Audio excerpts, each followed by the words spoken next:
Hi River, it's Liv.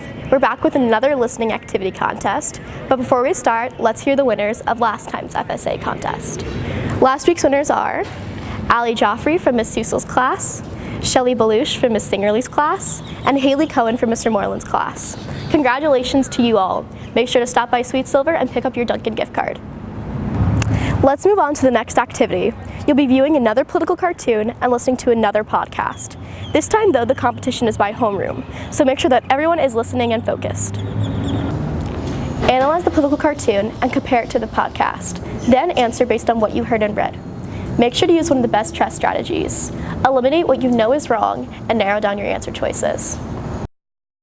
Think about the following. What is the central issue addressed, and what details show evil versus innocent?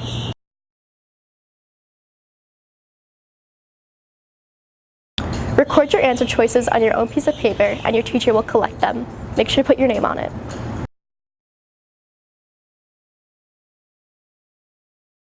San Francisco wants to ban the sale of flavored tobacco products. Included in the potential ban, a high-tech vaping device called a Juul. It's marketed to help adult smokers quit regular cigarettes, but as Shia Levitt reports, its flavors and sleek design have become wildly popular among teens.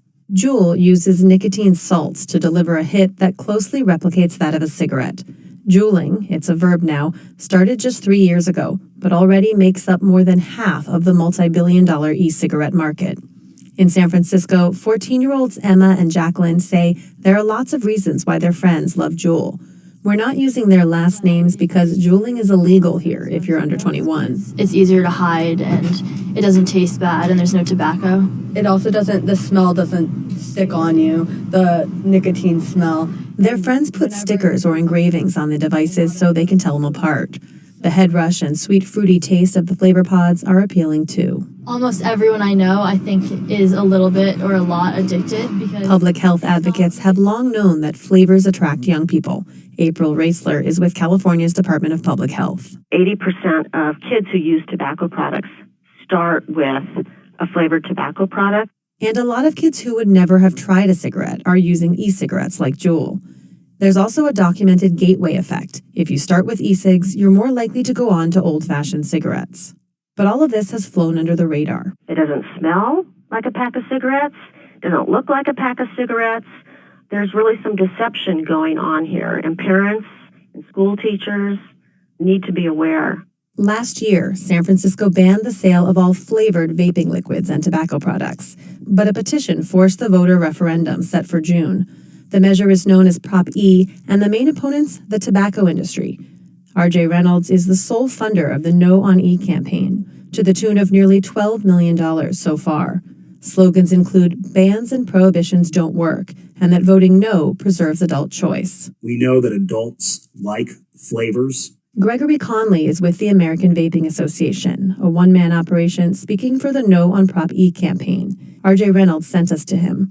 Conley says fruit and dessert flavored cigarettes are helping adult smokers quit traditional smoking. As long as you have people switching, and as long as you have the smoking rate dramatically declining, you are going to see positive public health effects almost regardless of how many people actually end up using the product. But it's a bit more complicated. There's mounting evidence that e-cigarettes cause many of the same health problems as old-fashioned smoking. And if you look at the total amount of kids using nicotine products, that's actually gone up in recent years. Stan Glantz directs the Center for Tobacco Control Research and Education. Simply shifting people from cigarettes to e-cigarettes or to some of these other new products is just going to prolong the tobacco epidemic. The FDA began a crackdown in April on vaping sales to teens, including warning retailers who sell Juuls to minors. In response, Juul Labs announced they'd be investing $30 million to combat underage use of their products.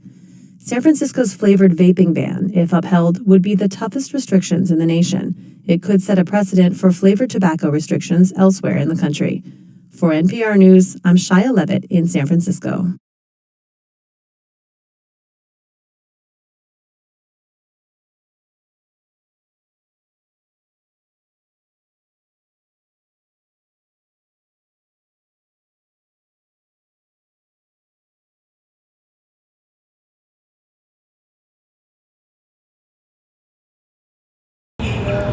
Once you're done, teachers, you can collect the papers. Make sure to look over your answers, because remember, the more questions answered right per homeroom, the higher chance you have at winning. After the break, we'll be focusing on a new subject on the FSA.